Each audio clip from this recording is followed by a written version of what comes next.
Let me get some people in. Okay. All right. I met Simon through, I think we met on marketing Twitter back when Twitter and marketing were vital communities, not any longer. We've stayed connected on LinkedIn. I know he's given this presentation to university students in England, and I thought this would be a good one to share with my students as well. So without further ado, Simon Swan, come on, take over and show us how to start out right as a proper marketer. Thank you, Tom. Thanks for the intro. Hello to everyone. Nice English accent here for a change. I know you've probably had a lot of people talking. Tom's built out an amazing YouTube library of slide decks. So today I was asked to talk about, and let me just get these slides up. I can't see you all, but I was asked to talk about life as an in-house marketer. If you have questions, feel free to shout or wait to the end, entirely up to you. My career started back in 1999 after I left university. I worked in a mobile phone. Back in 99, mobile phones were hitting everyone's pockets, and I worked for a company called Carphone Warehouse. And then I progressed into different companies, which I'll talk about as we go through the presentation. As well as that, you'll notice there, University of Exeter. I do some guest lecturing for the University of Exeter, and I also mentor 3 or 4 students a year at the University of Exeter as they progress from university and into a career, because I do realize what it's like, how to put together a CV, how to conduct an interview, what type of company should I work for or could I be interested in. So I try and exert as much information and knowledge that I've collected over the 24, 25 years in my career and help students in my own time, 3 or 4 students a year. So what I wanted to talk today was slightly different to marketing theory. You have libraries of brilliant marketing theorists that have also spoken for Tom, a much more of a higher level than me in terms of theory. But I thought I would talk about a slightly different approach to marketing, and that's more about actually marketing in the real world, inside an actual business on the client side, but also how that is changing in the world of work that we operate at the moment. Clearly, there's a need to master the core, which is on the left-hand side there. There's a definite need, and hence probably why all of you guys are getting yourselves qualified up, which is brilliant. But on the right-hand side, it's becoming more and more needed. And I think I've noticed this throughout my career to start to build an edge. And we'll come into this a bit more. What is it that makes you different from every other marketer out there? And especially, as you all know, marketing and your C-suite or your board of directors that you'd report to in an organization, they may not know marketing at all. So it's educating them. But at the same time, there's more and more of a need now, I think, for marketers, especially client-side marketers, to start to build a reputation, what you stand for, have an opinion as well, and to build your prominence. So just quickly going back to my journey, like I mentioned, I worked in retail. I then worked in e-commerce. I worked for a startup called Kitbag, which is now owned by a big American company called Fanatics that you might be aware of. I then went from sports retail startups for about 8 years, building brands, doing it in the front end without budget, without agency, learning as I went. And then I took a squiggly line into government, the Met Office, which is our weather provider here in the UK. And my role there was to work as a startup thinker and to build if you like, a skunk work, a startup within a government organization as to how we grow or how we build our brands of the Met Office when we're up against quite a lot of competition. Weather Channel, AccuWeather, these big, huge weather providers, where there was a need from government to build our reach, and then how we monetize that reach through advertising and sponsorship. I then took another squiggly line into FMCG, fast-moving consumer goods or consumer packaged goods, working for another American company called Perrigo that you may have come across. They've also got an office here in the UK and across Europe. And I took that approach from my background into consumer health and how I marketed and built brands through digital channels, through e-commerce into Perigo. And finally, where I am currently in a company called Caro Healthcare, another consumer health business, but private equity owned. So slightly different approach. Sorry, gone one. Slightly different approach.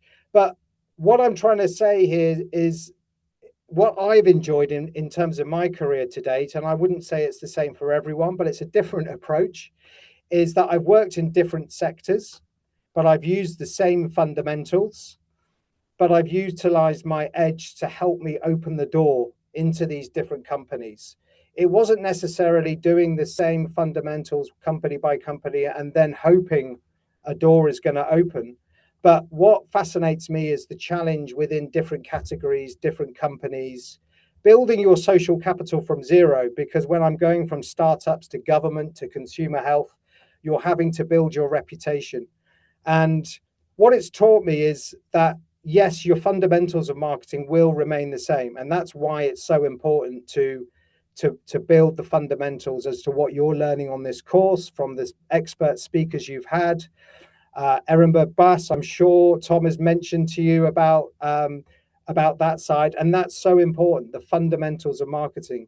But there isn't one perfect path if you do work client side.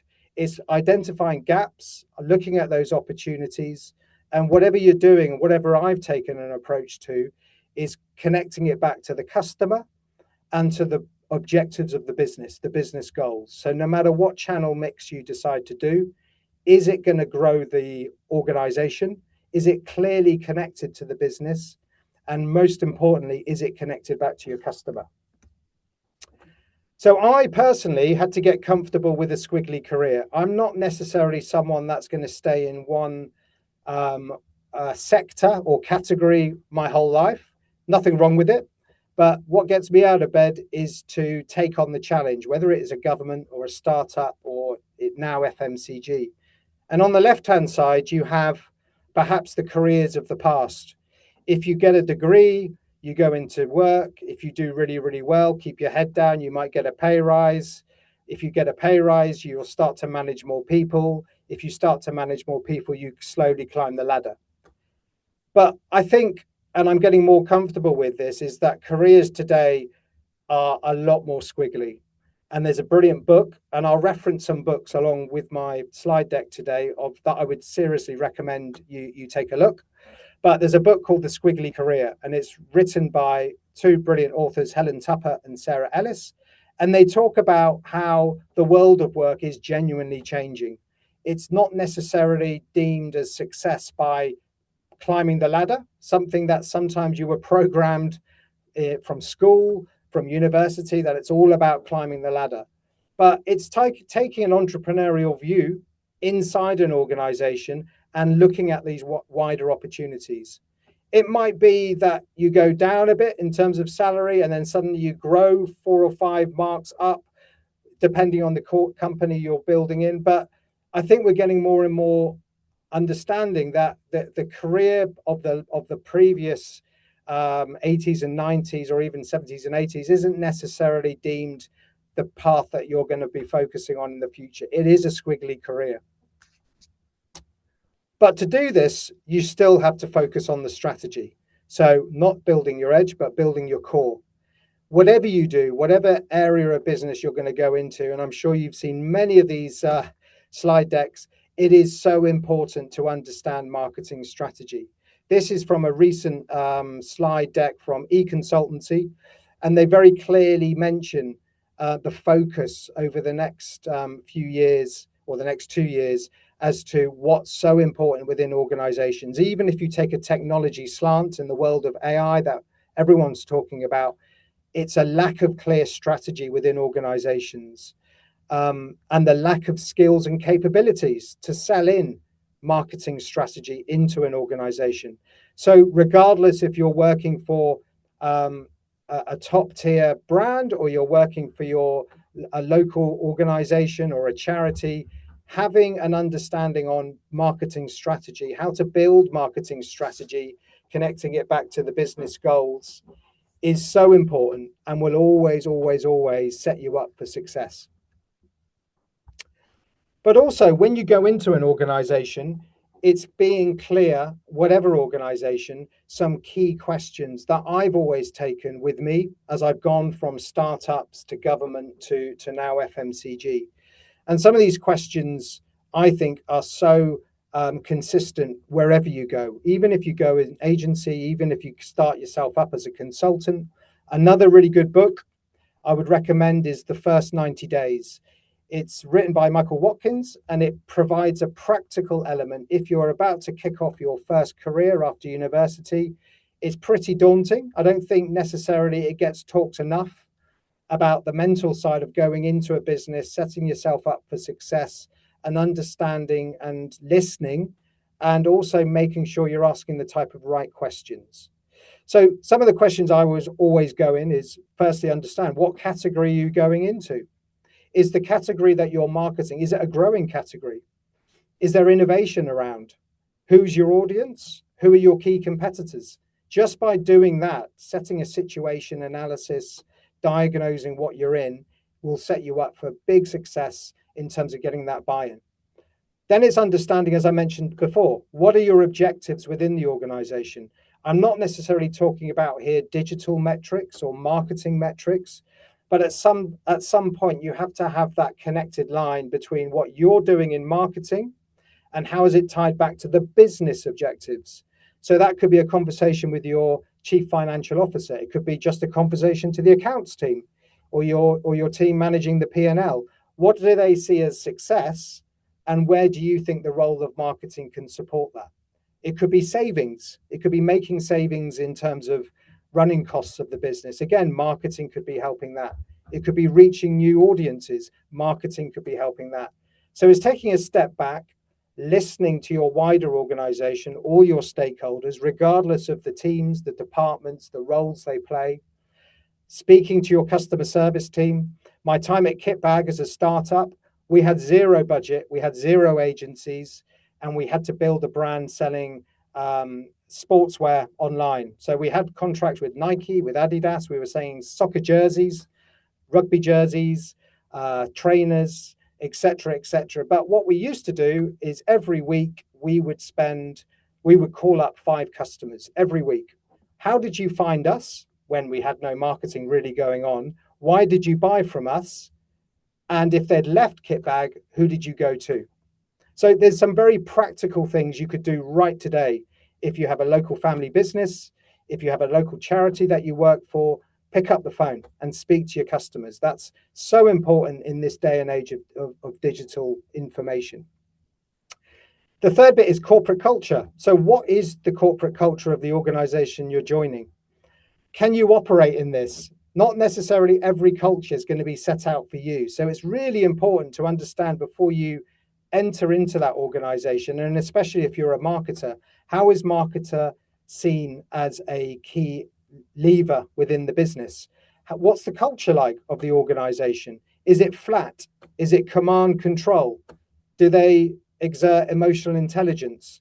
Do they drive working across silos? Does it align, more importantly, back to you as a person, your values, what wakes you up in the morning and makes you want to go to work? So corporate culture is becoming more and more important, because at the end of the day, we're all going to be working for another 50 years or so anyway. So you've got to be wanting to enjoy that company that you're working in. How are decisions made? Very important as well. And then who are your company stakeholders? Like I mentioned before, spend those first 90 days speaking to your stakeholders, your customer service team, your finance team, your accounts team, your warehousing team, your dispatch team, etc. Ask for a meeting. What are their KPIs? What are their goals? How could you align your team, your role to them as well to support them? Remember to also connect to other departments. Don't operate in silos. And finally, what is the drumbeat of the organization? In other words, how are decisions made? You're probably aware of many of these places. I've tried to deliberately take screen grabs of places that haven't been mentioned on other videos for Tom. But these are some really, really good places that I use still now. Even 24 years into my career, I'm still putting myself on training.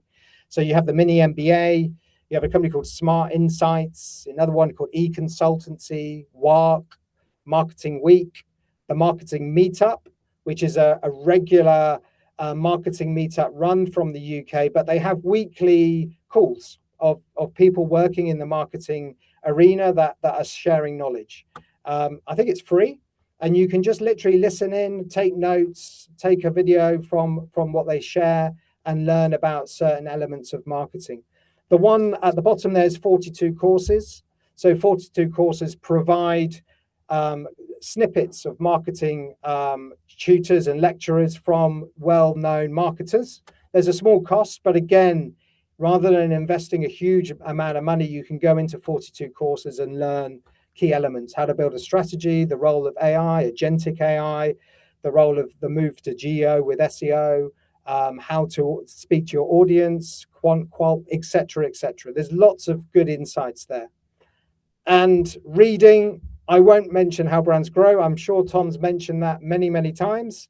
But some other really, really good books that I've used that I still refer to are here. I won't go into each book, but they all provide a slightly different standpoint to practical marketing backed up with theory. Eat Your Greens we assigned as the third book in this class, just so you know. Ah, great. Okay, that's good to hear, Tom. The other one is, I don't know if you've come across a guy called Louis Grenier. He's a French marketer I and love he's that book, and I just reviewed it this year and recommended it to my students as right. well. Great book. Yeah. It's the book I recommend for people that don't, if you're working in a place that doesn't understand marketing, this is what you get them. Yeah, and you've got a literally a practical, I think it's a six-step framework, but not just the framework. He applies it to businesses that have used his framework. So very, very good. Moment of Clarity is a really good book. That's all about ethnography and the need to speak to customers, which is becoming more and more important, ironically, in this day and age. So I definitely recommend that. It's packed full of case studies with companies like Lego that have gone out their way to build ethnography and hired an agency to support them in that work. And my favorite author of all time, I'm sure you guys are all aware of him, being in America, is Seth Godin. I've I've read his books from 2005 when I was started in startups, and he blogs every day. I think he's blogged for the last 20 years every day. He has a brilliant book called Linchpin, which is all about kind of what I'm referencing here, being comfortable in being an intrapreneur. You could be an entrepreneur. An intrapreneur is kind of the person that works inside organizations, but with an entrepreneurial startup feel, which is very much ticks my boat. And I think it speaks a lot of sense in this day and age. But why am I talking about building your edge? So it's all very well of what I've said. The reason why I think it's so important to start to build your edge in terms of yourself and being valuable and developing your own career as you go through marketing is mainly because of future trends happening in the workplace. There's a guy called Rishad Tobakawala. He's very prominent on LinkedIn. He has a lot of videos and he's backed it up with 2 or 3 books that he's published. This is one here, Rethinking Work. But some of the key elements that have highlighted to me that has made me think about building my edge a lot more than what I've done in the past is that it's a general status now that more and more companies will have less and less full-time employees as we go forward. I think there's a stat by 2030 in the US, at least, there'll be more people working freelance entrepreneurs than there will be full-time employees. So the growing opportunity, therefore, is for work is going to be us all working for more than one company and to serve the needs of different industries.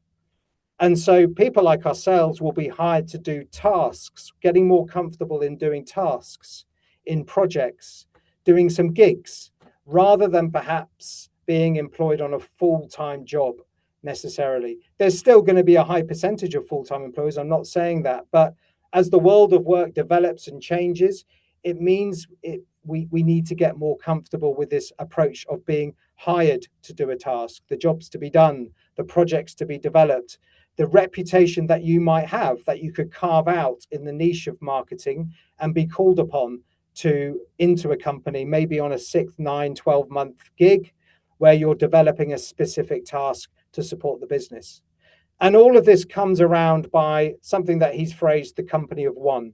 It's not necessarily working on your own, but it's the opposite. It's having your own network of people, of other areas of agencies that you know that you've built through your own reputation, that you're honing your personal experience, that you're building your own learning, and most importantly, you're building your reputation. So they will call upon Tom to develop university lectures, virtual university lectures on marketing, because they know he has a good reputation, that he's been doing this in the US. And Tom has built these connections in different countries to perhaps roll this out as an opportunity. I'm sorry, I'm not selling you a business there, Tom, but I'm just trying to explain the opportunity of a company of one that we all have an opportunity for with the access to technology that we all have. And the most important thing where we're moving into is the growing importance, and I'm not necessarily a big fan of this word, of soft skills. The world has been for many, many years all been built around necessarily about IQ. How high is your IQ? And I think, in my view, the role of AI and technology, IQ is going to be leveling the land. The actual role of EQ, emotional intelligence, being a connector, being a collaborator, you're mentoring people, you're not sort of taking a command control view, is going to be in more and more and more demand. And that's why this connection of looking at life as working on projects, building your reputation, and that's all about getting out there, having an opinion, building your own platform, lecturing, perhaps working with students, working with junior employees in organizations, and being inquisitive is going to be skill sets that not necessarily are going to be automated through a platform. So to build that edge, what does that mean? You've probably heard many times in lectures about modern marketing and the role of being T-shaped or not being T-shaped. This is essentially having skill sets across different functions of marketing and then perhaps having deep domain knowledge in one or two areas. I think that will still become important. I think there's quite a lot of debate whether it is important, whether it is important. I think generally as a marketer, you have to have your finger on the pulse of many different access to marketing. So whether that's channel mix, whether that's understanding segmentation, how to do targeting, how to position, it's so important that you have an insight into understanding that. Managing agencies, P&Ls, pricing, all important, the 4 Ps. But at the same time, it's having a deep domain knowledge in one or two areas that you could be called upon to build that reputation. And to label that around, it's getting comfortable with AI and, like I mentioned, emotional intelligence.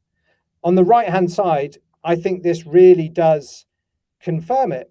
This was a career and salary survey from Marketing Week, and they identified 9 key elements in organizations that are becoming more and more important based on a survey run out to marketers.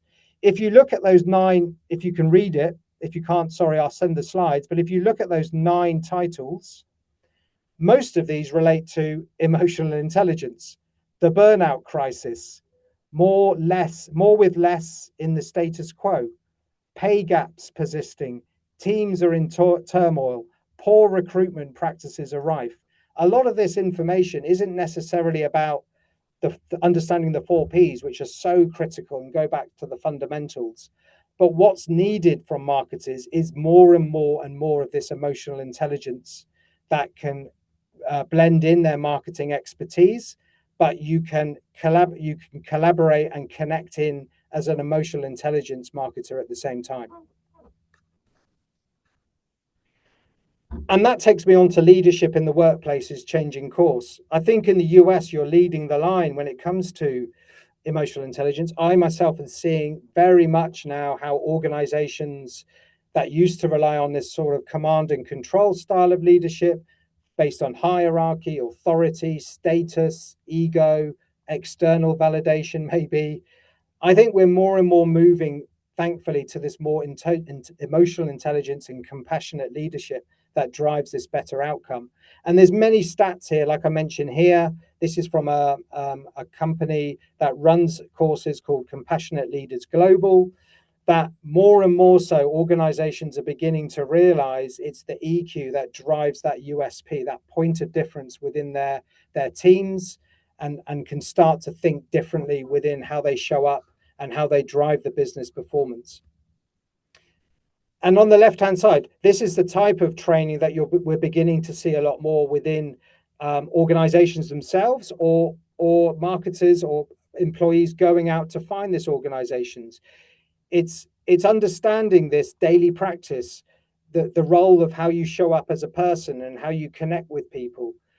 And also on top of that, some good books that I would recommend, Rebels at Work, not literally Rebels at Work, so don't literally take me by that, by the title, but it's thinking differently inside organizations. How can you create a gap and an opportunity to how you work in driving change from within organizations?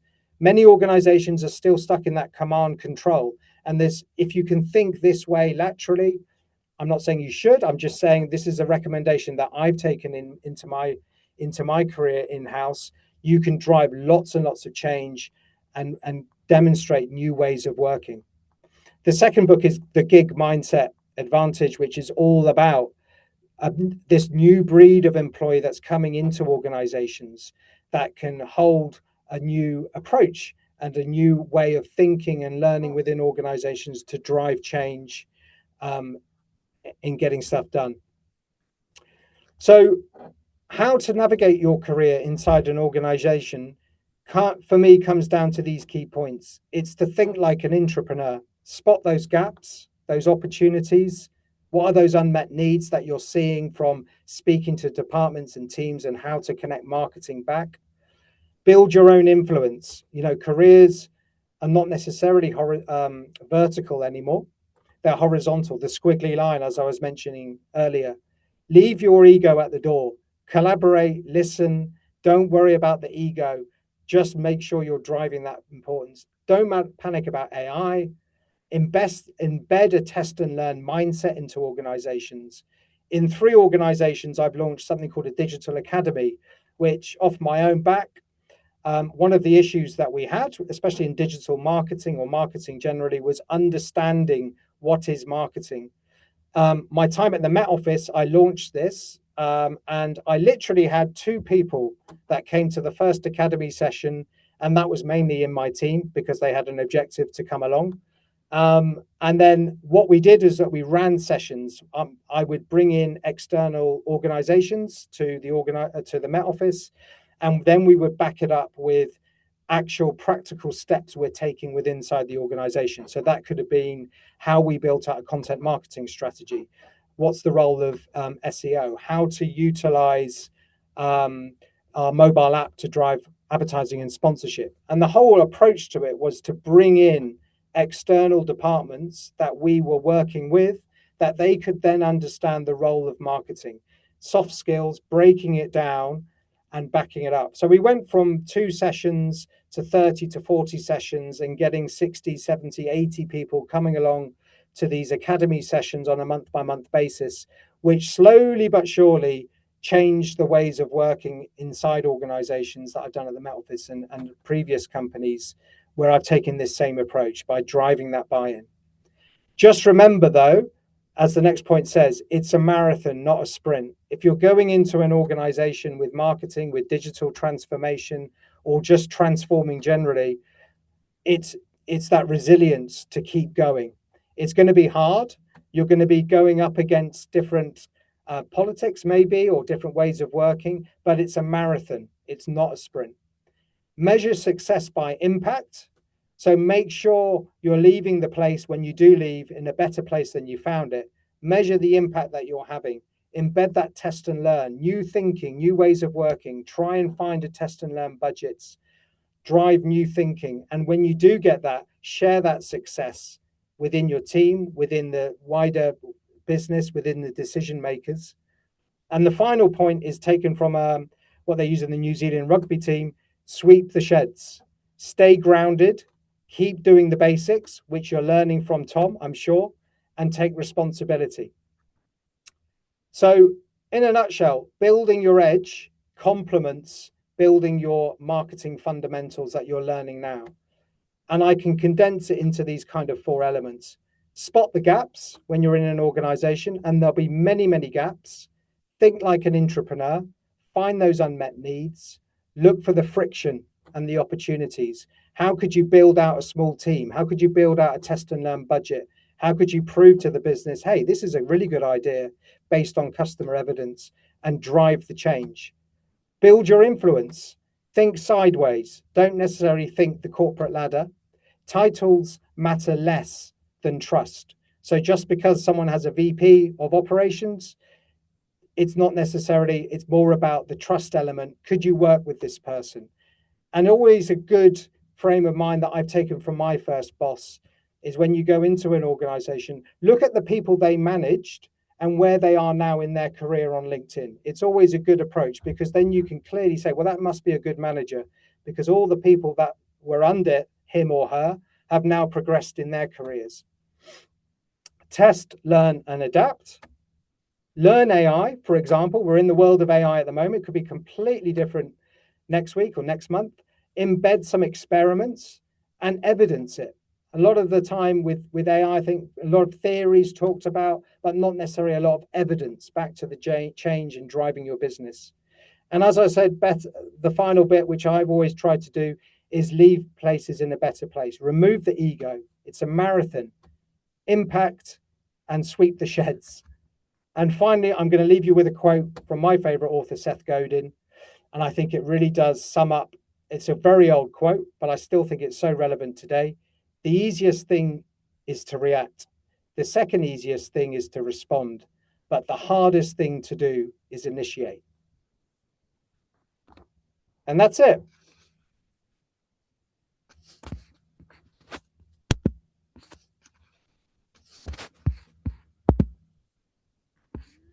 Let me take myself off mute. That was outstanding, Simon. Thank you.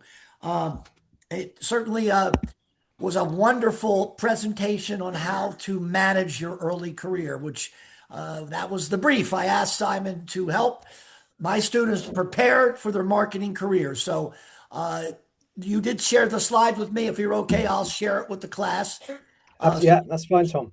so you have these. I was a client side marketer my whole career, so I'm a big believer in it.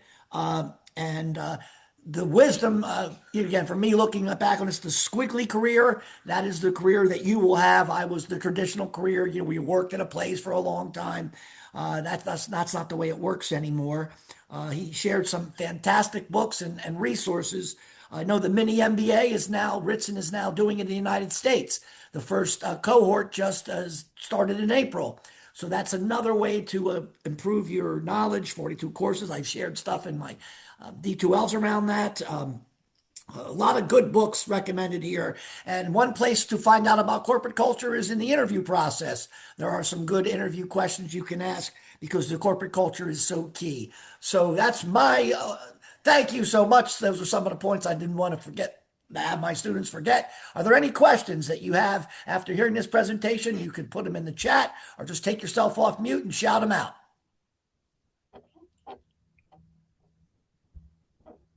There's got to be somebody with a question. I have a question. What books would you recommend aside from marketing books? Because throughout our special speaker series, we've been told to reach into humanity and try to learn more about people and emotion as a whole. And we've gotten a lot of marketing books thrown at us through time. So, any other outside of that category you'd recommend? Yeah, that's a really good question, Daniel. And there is a few books I can send. I'm just thinking at the top of my head. I mean, the books like Seth Godin, Linchpin, isn't about marketing. It's more about how you show up as a person and how you can look for the gaps and opportunities.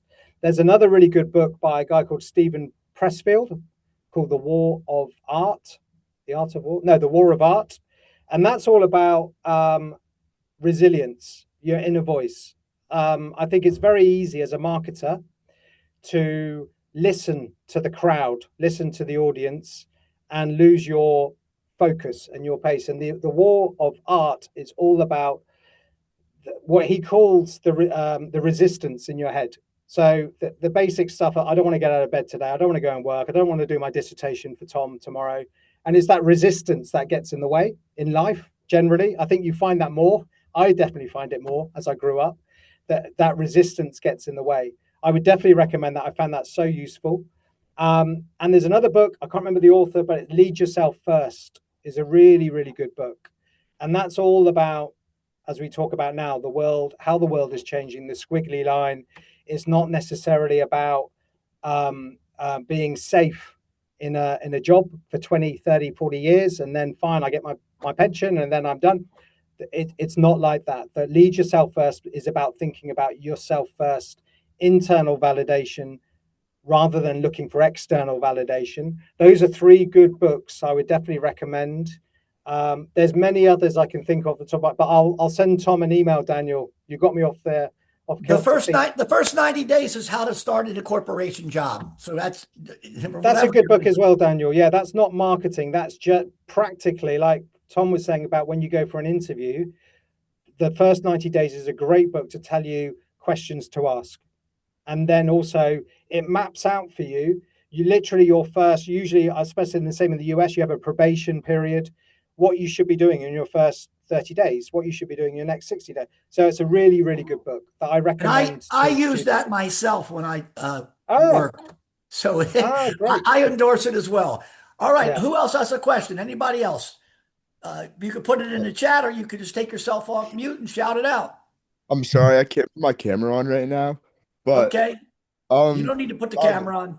do you have any tips for how do we show proficiency with AI during like the early interview process? Yeah, that's a good question, Jameer. So are you using any tools at the moment? Um, like most of the basic tools, Gemini, Chat, Yeah, GPT, and then trying to find new ones that give more yeah. like professional defined answers.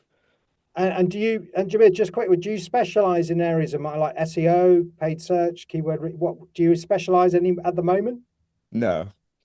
Okay, so I mean, one thing you can do, we're doing this where I work, is I'm not necessarily a big fan of just theory. I like to always back it up with practical approach. So what you can do is take ChatGPT and how you use that in running keyword research. If you're writing blogs, for example, or you're doing some writing for marketing, and you can take that into an interview process. So this is how I've used um, an AI tool to understand marketing in terms of the context of the interview you're doing. So a good example, and I'll give you that out for free, is there's a tool called mytelescope.io.